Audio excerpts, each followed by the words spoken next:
안녕하십니까, 이상준 목사입니다. 오늘 원포인트 제목은 네벗 아브라함, 하나님의 친구 아브라함입니다. 사람과 하나님이 벗이 될 수 있을까요? 그 어떤 내용이 있었는지 우리 아브라함을 만나보도록 하겠습니다. 여호와께서 이르시되 내가 하려는 것을 아브라함에게 숨기겠느냐.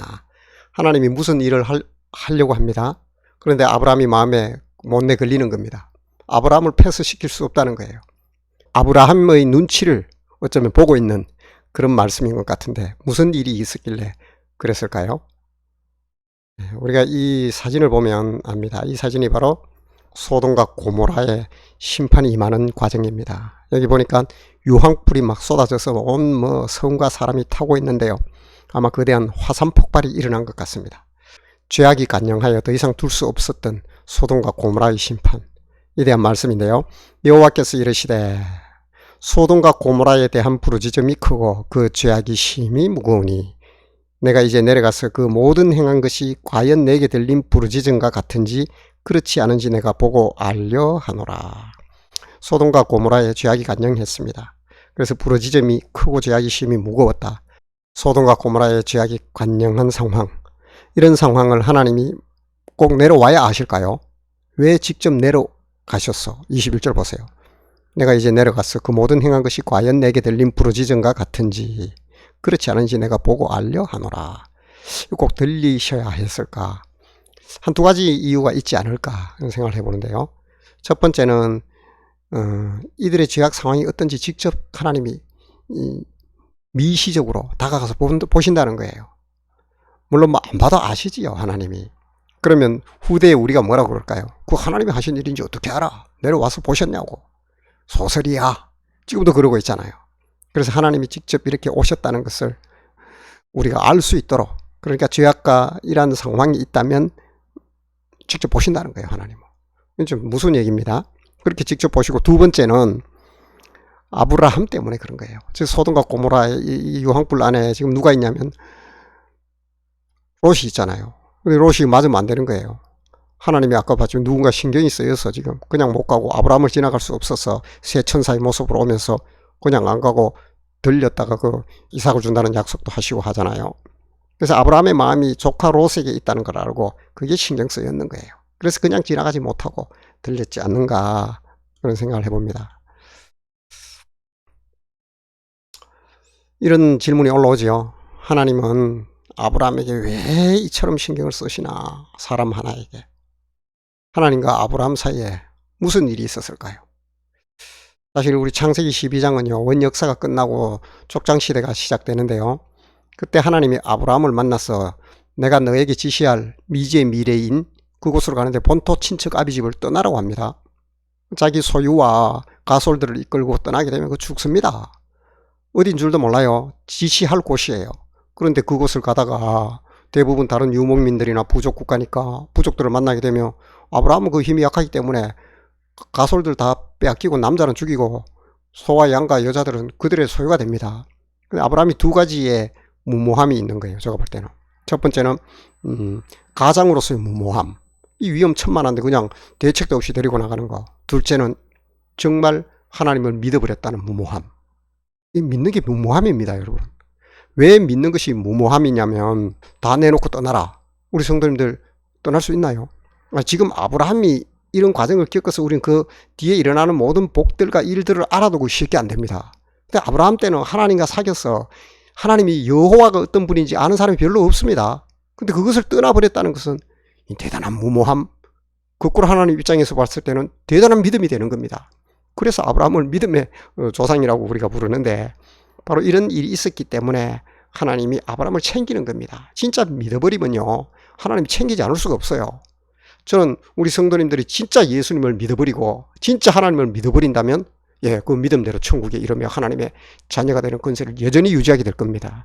그래서 믿음은 신비입니다. 이런 관계 때문에 하나님은 아브라함을 신경 쓸 수밖에 없었다는 겁니다. 좀 추적해 보겠습니다. 이런 관계가 계속 발전해서 하나님이 또 당겨봅니다. 이제 제가 볼 때는 한 120살쯤 되는데, 왜냐하면 이제 이삭이 100세 얻었는데 지금 고등학생쯤 되니까 자기가 타서 죽을 나무를 메고 지금 모리아산으로 가는데 이 아브라함이 무슨 생각으로 이렇게 했을까요? 자기가 지금 120세예요. 그리고 100세에 뭐 죽은 몸과 같은 거기에서 아들을 얻었는데 더 이상 복이 없는데 그 아들을 내놓으라 하는 거예요.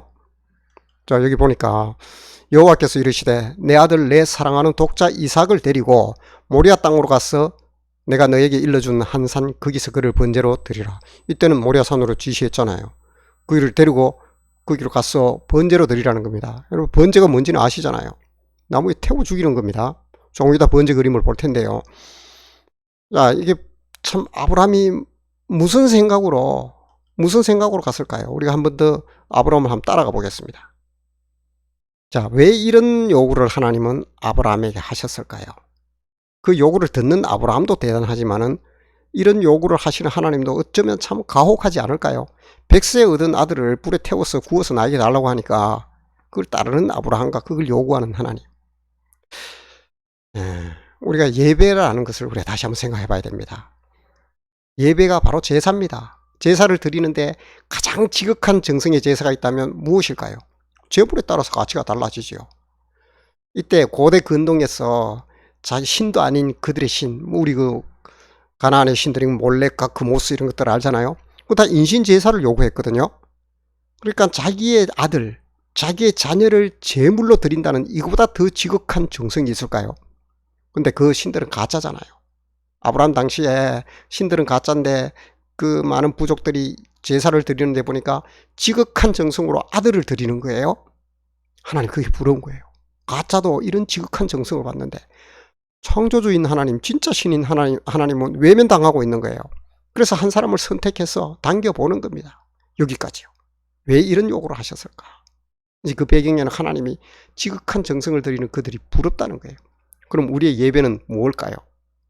바로 예수 그리스도가 희생의 제물이 되어서 우리가 제사를 하나님께 지내는 겁니다. 그래서 예수님의 이름으로 기도드립니다 하며 반드시 우리가 그 예수님이 제물임을 예배를 통하여 우리가 고백하고 있는 겁니다. 자, 어쨌거나 이런 어떤 과정을 아브라함과 하나님이 겪게 되는데요. 여기에 보면 이런 질문이 올라오네요. 사람과 하나님이 친구? 여러분, 사람과 하나님이 친구가 될 수 있다고 생각합니까? 둘이 다정한 것 같은데 친구네 보니까요. 얘가 지금 검은 옷을 입은 애가 나 내일 말이야 KTX 타고 서울 가. 왜 가는데? 무슨 일 때문에 가? 아니 무슨 일이 있고 이제 뭐 코로나 때문에 계약이 안 됐다가 이제 개강을 해. 그래서 아 그래 그러면 기숙사 들어가 아니면 어디 가 뭐 다 알아요. 그 얘기 다 해줘. 얘 엄마가 또 묻습니다. 야 요즘 얘 걔가 안 보이던데 어디 갔니? 엄마 걔 말이야 개강한다 해서 갔고 언제 갔고 한 몇 주 있으면 내려와. 다 알고 있습니다. 둘이 일어나는 일을 다 알고 있다는 얘기예요. 이 친구입니다. 이게 벗입니다. 근데 아브라함과 하나님이 벗이라면 이런 일들이 이런 썸이 있지 않을까요? 한번 우리가 그 따라가 보도록 하겠습니다. 지금 참 가혹하지요. 지금 아브라함이 이삭을 내리치는데 이삭이 나이가 좀 있어야 되는데 너무 어리게 그렸어요. 보니까. 근데 어쨌거나 이 나무에 불을 태워서 살아있는 상태에서 번제를 드리게 되면 가만 안 있죠. 벌떡 일어나서 난리 나죠. 그래서 번제는 죽여서 드려야 됩니다. 제물을. 자기가 직접 죽여야 돼요. 칼을 들고. 뭐 내리치면 이미 죽은 거지. 여기까지 왔으면.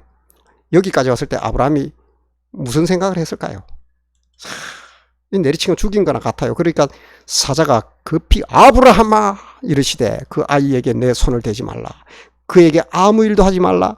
내가 내 아들 내 독자까지도 내게 아끼지 아니하였으니 내가 이제야 너 아브라함이 하나님을 경외하는 줄을 아노라. 이미 100% 죽인 거나 같아요.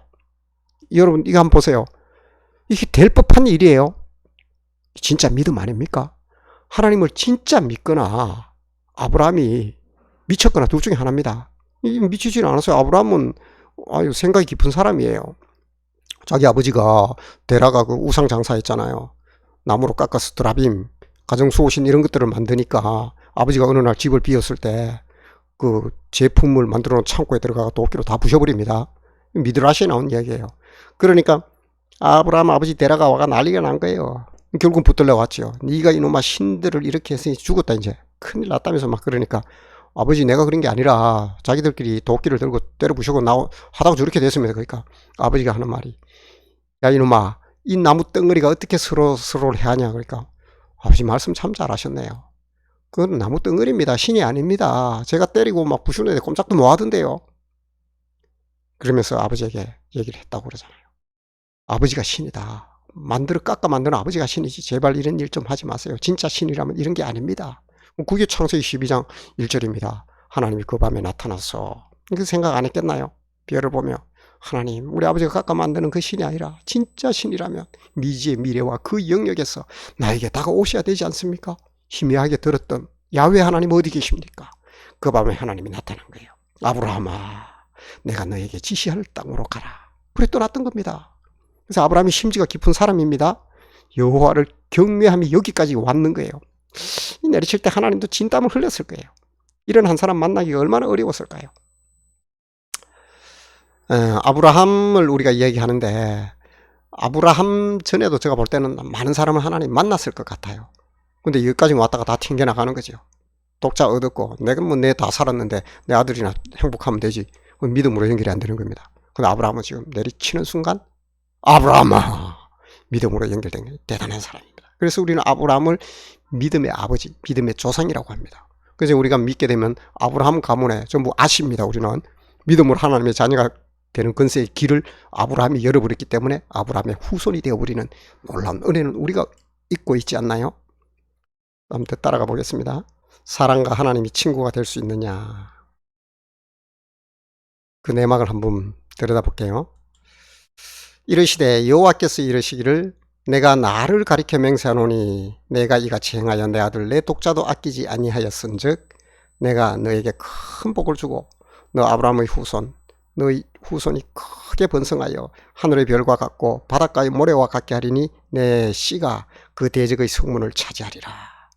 하나님이요 사람에게 하나님을 걸고 맹세를 하고 있습니다. 그 약속은 절대로 파기되지 않습니다. 그래서 오늘 우리가 이게 참 귀한 믿음의 자녀가 되는 권세를 가지는 겁니다. 내가 이같이 행하여 내 아들 내 독자도 아끼지 아니하였다 하는 거예요. 그래서 하나님이 큰 약속을 하는데 그게 너희 후손에게 복을 주고 너희 씨가 크게 번성한다는 거예요. 하늘의 별과 같이 바닷가의 모래같이 그렇게 많아지고 그리고 마침내 너희 씨가 그 대적의 성문을 차지하리라. 예수 그리스도가 이 땅에 온다는 겁니다.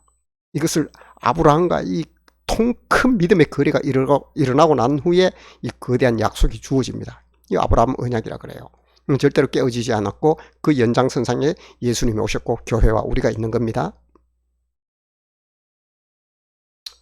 이심전심이라고 하는데 내 마음이 네 마음이고 네 마음이 내 마음이라는 거죠. 이 진짜 벗 아닐까요? 여러분 진정한 친구가 있습니까? 벗이 있습니까? 네, 벗과 나는 이심전심입니다. 이게 지금 천사가 급히 말리지만 죽인 거나 같지요. 아브라함이 지금 하나뿐인 독자를 죽이고 있네요. 하나님께도 독자가 있었습니다. 그거 바로 예수 그리스도입니다. 골고다 언덕에서의 십자가에 죽여버립니다. 이심전심 아닙니까?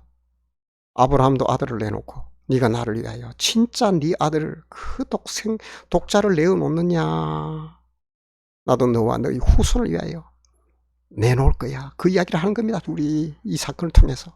진짜 이심전심이지요.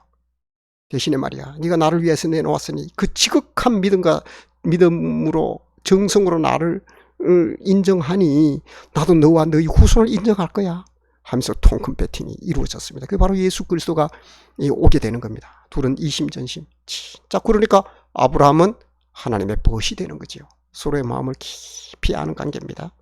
물론 수혜는 우리가 다 보고 있지만 여러분 믿음의 진실이 이렇다는 거예요. 하나님이 그저 하늘에서 뚝 떨어진 믿음을 우리에게 준 게 아닙니다.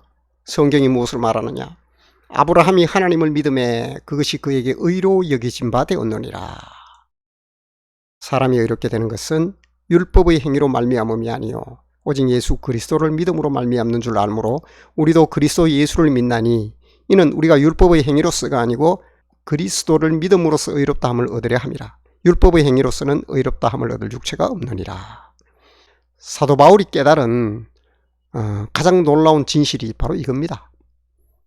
아브라함은 모세가 있기 전의 사람입니다. 그러니까 율법으로 의롭다함을 얻을 만한 그런 기회가 그에겐 주어지지 않았어요. 그런데 하나님이 아브라함을 의롭다고 하죠. 그에게 의로 여겨졌는데 그것이 뭐냐면 하나님을 믿는 믿음 때문에 의로워졌다는 겁니다. 사람이 여기 나오잖아요. 갈라디아서에서는. 의롭게 되는 것은 율법의 행위로 말미암음이 아니요.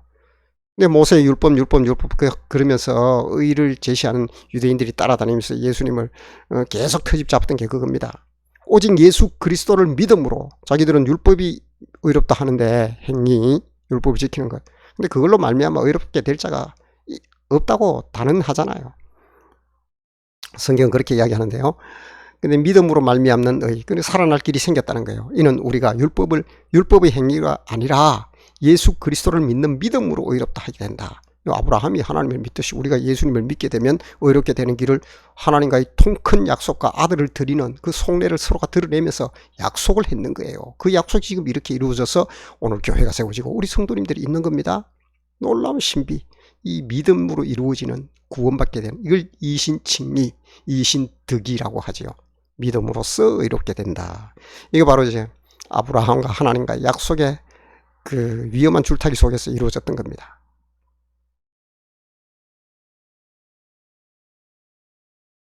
자, 참 그림이 하나 나오는데요. 이제부터는 너희를 종이라 하지 아니하리니 종은 주인이 하는 것을 알지 못함이라. 너희를 친구라 하였노니 내가 아버지께 들은 것을 다 너희에게 알게 하였음이라. 이게 둘이 보니까 참 다정한 친구 모습 그대로네요. 아이고 너무 귀여운데, 이 친구는 종이 아니에요. 여기 보니까 종이라 하지 아니하리니 종은 주인이 하는 것을 알지 못한다. 주인은 하나님인데 하나님이 할 일을 예수님께, 아버지께 들은 것을 다 너희에게 알게 했다. 예수님께 먼저 들려주셨어요. 그래서 예수님은 그것을 제자들에게 또 들려줍니다. 물론 그 제자 속에는 내가 있지요. 나도 알게 됩니다. 너희를, 그래서 아버지의 마음을 알게 되고 그 마음을 예수님이 알고 그 예수님의 마음을 또 제자와 우리가 알게 되니까 우리는 예수님의 종입니까 친구입니까? 예수보다 더 좋은 친구 없네. 친구지요. 예수님과 속이 통합니다. 근데 그 계획이 뭘까요? 그 내용은 아브라함과의 약속의 연장선상에서 오신 예수 그리스도가 골고다 언덕에서 십자가를 지고 인류를 위한 희생제물로 죽게 된다는 거예요. 그래서 믿음으로써 예수 그리스도를 죽게 하는 그 행위가 내가 드리는 제사고 예수님이 내가 드리는 제물입니다. 이게 신비라는 거예요. 이를 통하여 하나님의 자녀가 되는 놀라운 일들이 이 땅에 선포되었다는 것. 그게 바로 친구의 속마음이었고 공유하고 있는 마음이라는 겁니다. 정리해 보겠습니다. 주님과 우리 성도님들은 마음이 통합니까? 이심전심입니까? 그렇다면 당신은 주님의 친구입니다. 당신 대신 나의 이름을 넣어보세요. 이상준이는 주님의 친구입니다. 주님의 마음을 안다면요. 그러면 어떻게 해야 될까요? 친구와 함께 그 마음에 공유하고 있는 일을 해야 됩니다. 함께 해야 될 일이 무엇일까요? 하나님은 아브라함을 보고 내 친구라고 합니다. 서로의 마음을 다 공유하면서 그 일을 함께 했던 겁니다. 그것은 바로 우리에게 주신 지상대명입니다. 예수님의 마음을 어느 정도 알아듣고 그 뜻이 무엇인지 알았다면 여러분들이 정말로 교회를 오래 다니고 또 진정한 성숙한 성도가 되었다면 그 지상대명을 생각 안 할 수가 없습니다. 이 땅에 교회와 성도가 존재하는 이유가 그 일을 하기 위함입니다. 너희는 가서 모든 민족으로 제자를 삼는다. 또 말씀하시지요. 너희 착한 행실을 보고 하늘에 계신 하나님께 영광을 돌리게 하라. 내 마음이 어디 있다고요? 하나님은 이 땅에 많은 사람들이 주께로 돌아오는 데 있습니다. 그 일을 아브라함이 기초를 놓았고 이제 우리가 그 일을 이루며 완성시켜야 될 마지막 그 유효기간이 남은 카드라고 제가 얘기했습니다. 그 일이 바로 교회와 성도들에게 주어졌다는 것을 기억하시고 진정한 주님의 친구가 되어서 친구의 일을 함께하는 귀하고 복된 성도님들이 다 되시기를 주의 이름으로 축복합니다.